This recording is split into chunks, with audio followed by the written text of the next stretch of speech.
네, 이어서 팩트체크 코너로 이어가 보도록 하겠습니다. 오늘은 이데일리의 성주원 법조팀장 모시고 이야기 나눠보도록 하겠습니다. 안녕하십니까? 안녕하십니까? 네, 오늘 가장 첫 번째 이슈로는 많은 사람들이 관심을 가지고 있는 더본코리아 관련 이슈를 좀 짚고 가도록 하겠습니다. 보니까는 백종원 대표 그리고 더본코리아가 최근에 창사 이래로 가장 큰 위기를 맞았다 이런 이야기가 나오고 있는데 현재 어떤 혐의들을 받고 있고 또 수사는 어떻게 진행되고 있는지 짚고 가도록 하겠습니다. 네, 현재 백종원 대표와 더본코리아는 여러 건으로 경찰의 수사 선상에 올라 있습니다. 우선 가장 핵심적인 것은 식품표시광고법 위반 혐의입니다. 대표적으로 더본코리아의 덥죽 제품 광고 시에 베트남산 새우를 사용했음에도 국내산 다시마 새우, 멸치 사용, 통통한 자연산 새우 등으로 허위 광고했다는 그런 내용으로 현재 강남구청이 경찰에 고발하면서 수사가 시작됐습니다. 그 외에도 백다방의 쫀득 고구마빵이라든지 백종원의 백석된장, 한심포차 낙지볶음 등 다른 제품에서도 이렇게 원재료와 다른 원산지 표기 또는 소비자가 오인할 수 있는 광고를 했다라는 의혹을 또 받고 있습니다. 또한 지역 축제에서 사용한 조리기구가 실제로는 산업용 금속임에도 식품용으로 안전검사를 받은 것처럼 안내했다라는 혐의도 현재 조사가 진행 중인 그런 상황입니다. 여기에 더해서 최근에는 적법한 검사 절차를 거치지 않은 닭뼈 튀김 조리도구를 가맹점에 공급했다는 그런 식품위생법 위반 의혹으로도 경찰이 내사에 착수한 그런 상황입니다. 워낙 국민 셰프로도 사랑을 받아왔던 인물이기 때문에 이러한 실망감이 좀 더 큰 듯하고요. 보니까는 사실 더본코리아는 논란이 이번이 처음이 아닙니다. 비슷한 문제가 계속해서 반복되는 근본적인 이유도 짚고 가겠고 그리고 여기에 더불어서 회사 측은 지금 어떻게 좀 대응을 먼저 했는지 듣고 가도록 하겠습니다. 네, 많은 분들이 아시겠지만 지난해에 연돈 볼카츠 점주들과의 갈등도 있었고요. 또 백햄의 품질 문제 이런 것들도 불거진 바가 있습니다. 전문가들은 기업의 외형이 빠르게 성장하는 과정에서 내부 관리 시스템, 특히 품질 관리나 가맹점과의 소통, 또 교육 시스템이 그 속도를 따라가지 못한 데에서 근본적인 원인을 좀 찾고 있는 그런 상황입니다. 또한 백종원 대표 개인의 높은 인지도와 영향력이 이 사실 더본코리아의 성장을 많이 이제 이끌어왔고 거기에 더본코리아가 의존을 많이 해왔기 때문에 그런 방식이 사실 거꾸로 어떻게 보면 시스템적인 관리를 소홀하게 만든 것은 아닌지 그렇게 되돌아볼 필요가 있다는 지적도 나오고 있습니다. 논란 초기에 더본코리아 측은 내부 점검을 실시했고 혼선 가능성을 고려해서 온라인 제품 소개 문구를 수정했다라는 등의 해명을 내놓았지만 연이어 유사한 의혹들이 계속 터져 나오면서 비판 여론을 잠재우기는 좀 역부족인 그런 모습입니다. 결국 백 대표가 직접 나서서 대국민 사과도 하고 또 모든 방송 활동 중단이라는 초강수를 두기도 했는데 그 배경이라고 말씀드릴 수 있겠습니다. 네, 그리고 가맹점의 지원책을 발표하고 내부 시스템을 개선하겠다라고 약속을 했는데 이러한 대책들이 어느 정도 실효성이 있을까 하고 의문을 품으시는 분들도 많습니다.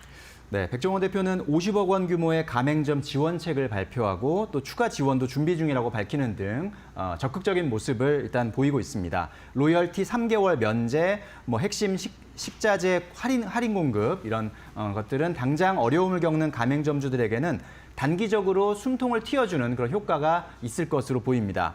하지만 이미 여러 차례 비슷한 논란이 반복됐던 만큼 이번 대책이 단순한 여론 무마용에 그치지 않고 실질적인 시스템 개선과 또 기업 문화의 근본적인 변화로 이어질 수 있을지는 좀 더 시간을 두고 지켜봐야 할 문제라고 평가됩니다. 특히 상장 기업으로서 보다 체계적이고 투명한 품질 관리 또 법규 준수 시스템을 구축하는 것이 관건이라고 보여집니다.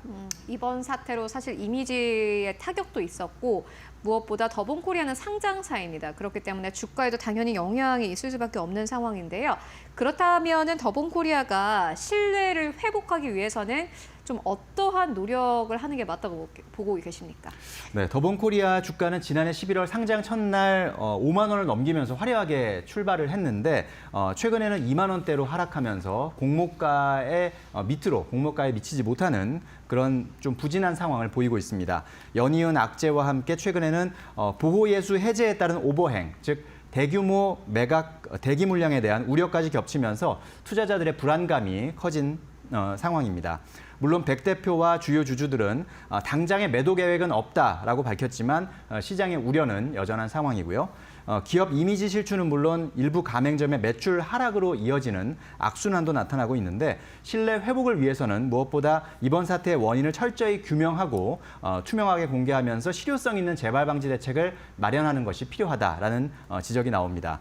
또한 상장 기업으로서 책임감을 갖고 ESG 경영 기준을 강화하고 또 주주 및 가맹점주들과의 진정성 있는 소통을 확대하고 투명한 정보 공개에도 힘써야 한다라는 의견도 나오고 있고요. 백 대표 본인도 뼈를 깎는 각오로 조직을 쇄신하고 기업 문화 자체를 바꾸겠다라고 공언한 만큼 구체적인 변화를 통해서 시장의 신뢰를 다시 얻어내는 것이 가장 중요해 보입니다. 더본코리아가 앞으로 또 어떠한 대책을 내놓을지 실질적으로 또 어떠한 행동을 하면서 주가가 어떻게 반응할지 여러분들 함께 확인해 보시면 좋을 것 같고요. 이어서 두 번째 이슈로 넘어가 보도록 하겠습니다. 두 번째 이슈는 SK 하이닉스인데 두 건의 기술 유출 범죄 뉴스가 있었습니다. 먼저 첫 번째 건은 전 직원의 구속 기소 소식이고요. 두 번째 건은 이미 재판이 진행 중이던 중국인 직원의 항소심에서 형량이 늘어났다라는 소식인데 심각한 사안으로 보입니다. 네, 그렇습니다. 국가 산업 경쟁력의 근간을 흔들 수 있는 매우 심각한 문제인 기술 유출 범죄에 대한 이야기를 좀 정리를 해보려고 하는데요. 반도체 업계 선두주자인 SK 하이닉스와 관련된 기술 유출 사건들이 이번 주에 또 연이어서 나오면서 좀 경각심, 이 기술 유출 범죄에 대한 경각심이 다시 한번 또 부각되고 있는 상황입니다. 먼저 첫 번째 좀 사건부터 짚고 가도록 하겠습니다. SK 하이닉스의 전 직원이 중국 기업으로 이직을 시도하면서 기술을 유출을 하려고 한 혐의를 받고 있습니다. 구속 기소된 사건인데 이 사건부터 짚고 가도록 하겠습니다. 네, 서울중앙지검 정보기술범죄수사부는 지난 7일 SK 하이닉스의 전 직원 김모 씨를 산업기술보호법 위반 등의 혐의로 구속 기소했습니다.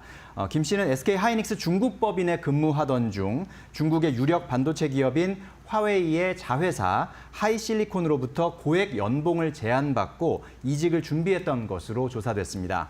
이 과정에서 김 씨는 회사의 핵심 기술인 CMOS 이미지 센서 등 영업 비밀을 사내 문서 관리 시스템에서 무단으로 출력하거나 사진으로 촬영하는 수법으로 빼돌린 혐의를 받고 있습니다. 심지어 김 씨는 유출 금지 자료임을 숨기기 위해서 대외비 문구나 회사 로고를 고의로 삭제한 정황도 포착됐고요. 이렇게 빼돌린 영업 비밀을 이용해서 중국 회사 두 곳에 이력서를 제출하면서 누설한 혐의도 받고 있습니다. 그리고 이 비슷한 시기에 이미 기술 유출로 재판을 받고 있던 SK 하이닉스의 한 직원이 항소심 선고가 있었습니다. 이 사건의 1심보다 형량이 대폭 늘어났다고 하는데 이유가 뭡니까? 네, 같은 날 수원 고등법원에서 SK 하이닉스의 반도체 핵심 기술을 중국 화웨이로 빼돌린 혐의로 기소된 중국 국적 직원 A 씨에 대한 항소심 선고도 마침 같은 날 이루어졌습니다. 이 A 씨는 2022년 퇴사 직전에 반도체 공정 문제 해결책과 관련한 자료 수천 장을 유출한 혐의로 기소돼서 1심에서 징역 1년 6개월을 선고받았는데요. 항소심 재판부는 그 원심을 파기하고 징역 5년에 벌금 3천만 원을 선고하면서 형량을 대폭 높여서 선고를 했습니다.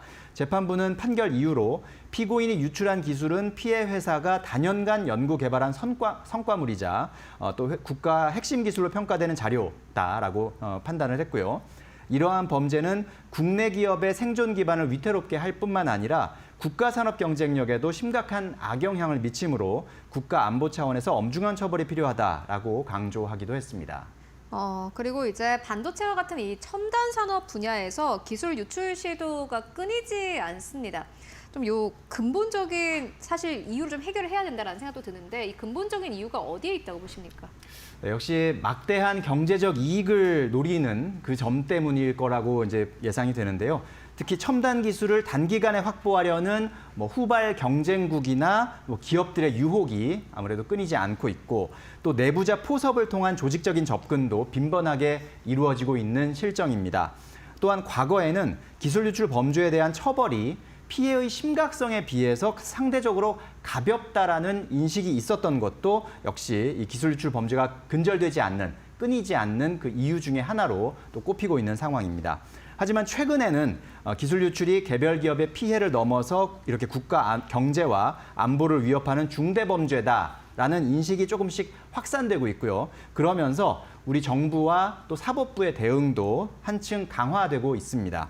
이번 SK하이닉스 관련 두 사건에서 보듯이 법원 역시 국가 핵심 기술 유출 사범에 대해서는 과거보다 훨씬 무거운 형량을 선고하면서 좀 경종을 울리고 있다라고 해석이 되고요.